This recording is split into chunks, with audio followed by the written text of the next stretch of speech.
Bismillahirrahmanirrahim. Assalamualaikum warahmatullahi wabarakatuh. Alhamdulillah wassalatu wassalamu ala Rasulillah. Rabbi shrahli sadri wa yassirli amri wahlul 'uqdatam min lisani yafqahu qawli. Rabbana zidna ilma warzuqna fahma. Amma ba'du. Lanjutkan kembali materi kita di seri astronomi Islam yang juga termasuk materi Python programming.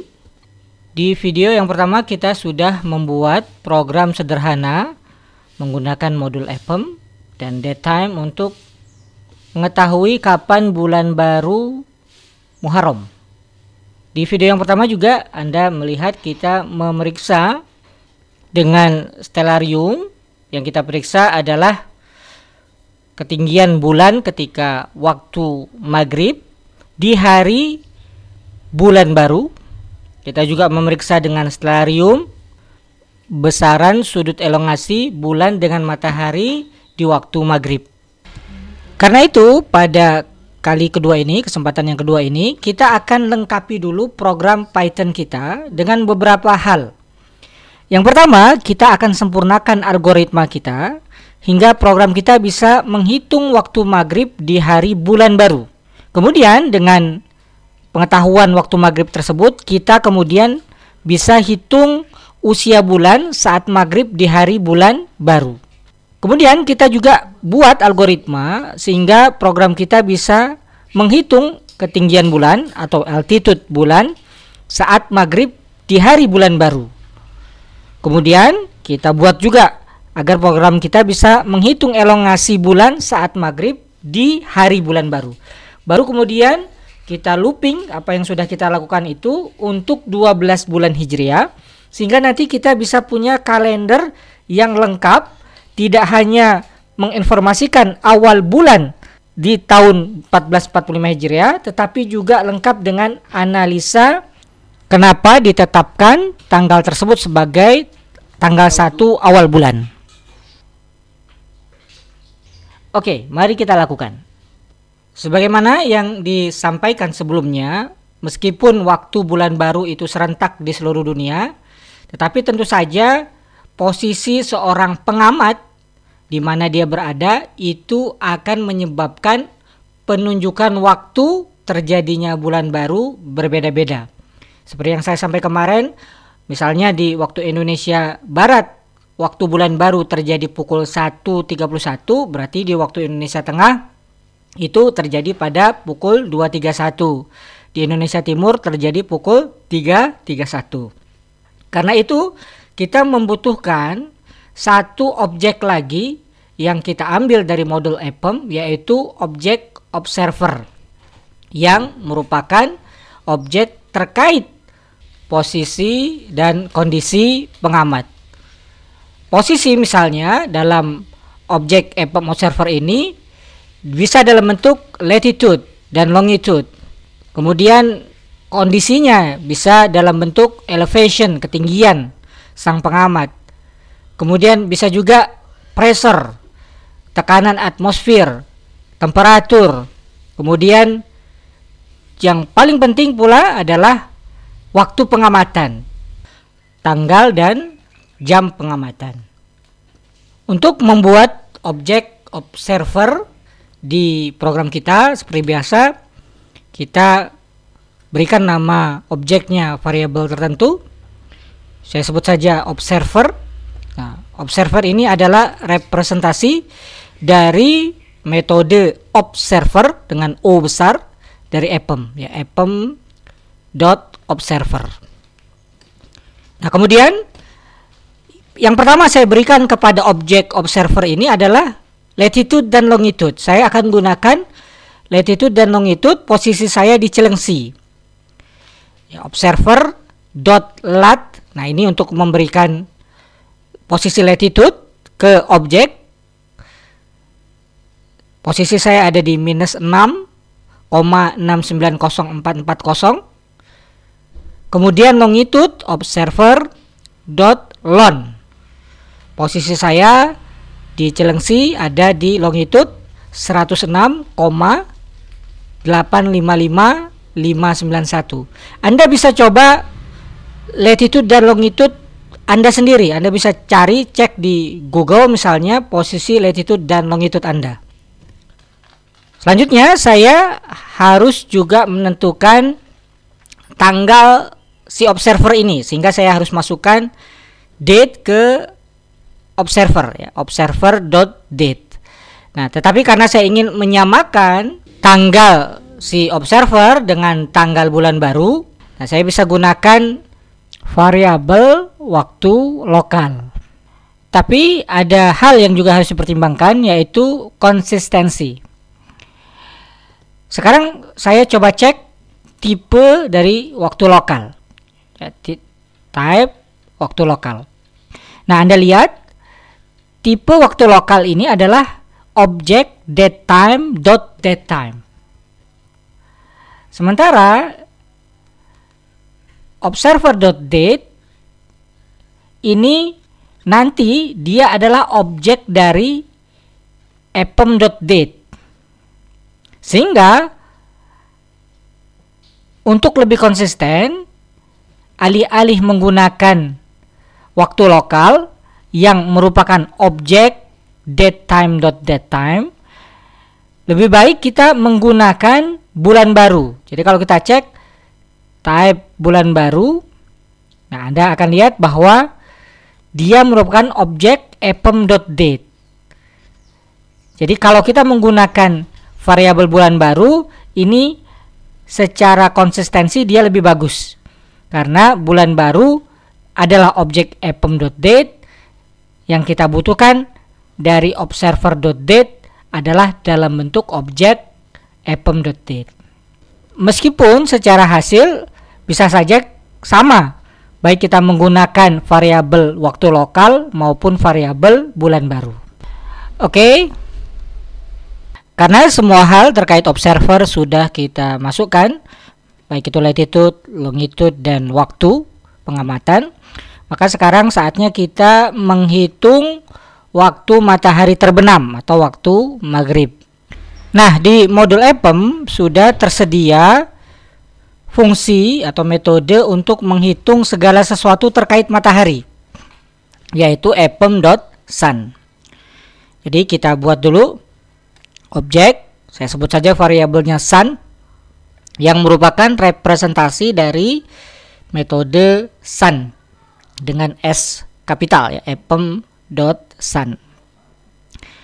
Nah, kemudian untuk menghitung matahari terbenam, waktu matahari terbenam, saya cukup menggunakan fungsi next underscore setting yang merupakan bagian dari objek observer. Jadi untuk mengetahui waktu matahari terbenam, saya tinggal mengetikkan observer.next underscore setting, kemudian saya masukkan sun karena objek astronomi yang ingin kita ketahui adalah matahari. Sun sendiri tadi sudah merupakan representasi dari metode sun dari modul APEM. Jadi saya bisa buat objek baru. Saya namakan saja variabelnya sunset. Jadi sunset sama dengan observer.next underscore setting sun. Nah, ini berarti saya ingin mengetahui waktu matahari terbenam berdasarkan semua variabel, semua hal yang sudah saya masukkan ke dalam objek observer. Jika kita print sunset, maka akan muncul nilai 18 Juli 2023. Waktu terbenam matahari adalah 10.52.18.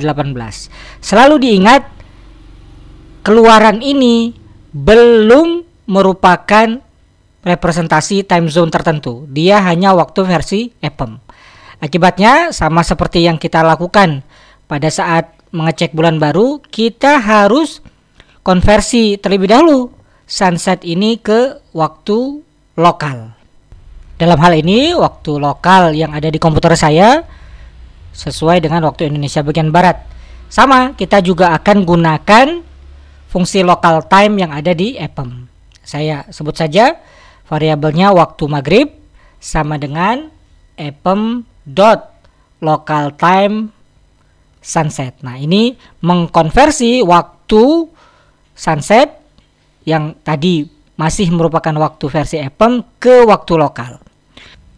Jika ini kita keluarkan dengan print waktu maghrib, maka kita akan dapat keluaran 18 Juli 2023 17 lewat 52 menit 17,806397 detik. Nah, inilah waktu maghrib pada tanggal 18 Juli 2023. 18 Juli adalah waktu bulan baru 1 Muharram. Jadi, selesai pekerjaan kita yang pertama, yaitu mencari waktu maghrib di tanggal bulan baru. Kalau kita ingin hanya jamnya saja yang muncul, maka seperti biasa kita manfaatkan fungsi time yang ada dari modul time date untuk waktu maghrib. Saya sebut saja variabel baru waktu maghrib jam sama dengan waktu maghrib dot time. Kalau ini kita jalankan, maka kita akan mendapatkan waktu maghrib berupa jam saja, yaitu 17.52 17 detik, 806397. Oke. Setelah waktu maghrib kita dapatkan, tentu kita bisa menghitung usia bulan. Nah, secara logika matematika, usia bulan tinggal kita kurangi waktu maghrib dikurang dengan waktu bulan baru. Catatan pentingnya adalah bahwa Anda tidak bisa mengurangi objek datetime.time dengan objek datetime.time. Yang bisa kita kurangi hanyalah objek datetime dengan objek datetime. Nah, kita lihat di program kita. Objek datetime itu mencakup di dalamnya tanggal dan waktu. Nah, di sini kita lihat untuk bulan baru yang di dalamnya tercakup tanggal dan waktu adalah variabel waktu lokal, karena dia adalah objek yang merupakan representasi dari epem.localtime. Nah, epem.localtime kita tahu di dalamnya ada tanggal dan waktu. Berarti yang kita pakai adalah waktu lokal untuk bulan baru. Nah, sementara waktu maghrib tadi yang kita pakai adalah variabel atau objek waktu maghrib, karena dia adalah representasi dari epem.localtime juga. Dan epem.localtime di dalamnya ada date dan time, sehingga dia merupakan objek datetime. Jadi cara mengurangi antara waktu maghrib dengan waktu lokal adalah kita gunakan, saya sebut saja variabelnya usia bulan sama dengan waktu maghrib. Ini waktu maghrib ya, epem.localtime sunset dengan waktu lokal. Nah, waktu lokal ini yang kita hitung kemarin merupakan waktu bulan baru. Nah, kalau kita keluarkan nilai usia bulan, maka kita dapati nilai 16 jam 20 menit 31,5929444 detik. Ini usia bulan pada waktu maghrib tanggal 18 Juli 2023. Selesai tugas kita yang kedua, yaitu menghitung usia bulan di tanggal bulan baru. Agar keluarannya lebih rapi, kita tambahkan sedikit di perintah print. Untuk waktu maghrib kita tambahkan teks waktu maghrib. Kemudian untuk usia bulan kita tambahkan teks usia bulan. Oke, selesai. Lanjut kita menghitung hal berikutnya, yaitu ketinggian bulan di saat maghrib pada tanggal bulan baru. Hanya saja terkait ketinggian bulan dan elongasi bulan, ada beberapa hal yang harus dipaparkan terlebih dahulu. Karena walaupun waktu bulan baru sama di seluruh dunia, Hanya saja nanti ketinggian bulan dan elongasi bulan di suatu tempat akan berbeda dengan tempat yang lainnya, bergantung posisinya di bola dunia. Akibatnya akan berpengaruh kepada keterlihatan hilal. Bisa saja di suatu tempat tidak terlihat hilal, tetapi di tempat yang lain terlihat. Nah, ini membutuhkan penjelasan pengantar tersendiri. Jadi insya Allah akan kita bahas di video berikutnya. Saya cukupkan sampai di sini video kedua serial penyusunan kalender 1445 Hijriah. Semoga banyak manfaatnya. Terima kasih. Mohon maaf atas segala kekurangan. Wassalamualaikum warahmatullahi wabarakatuh.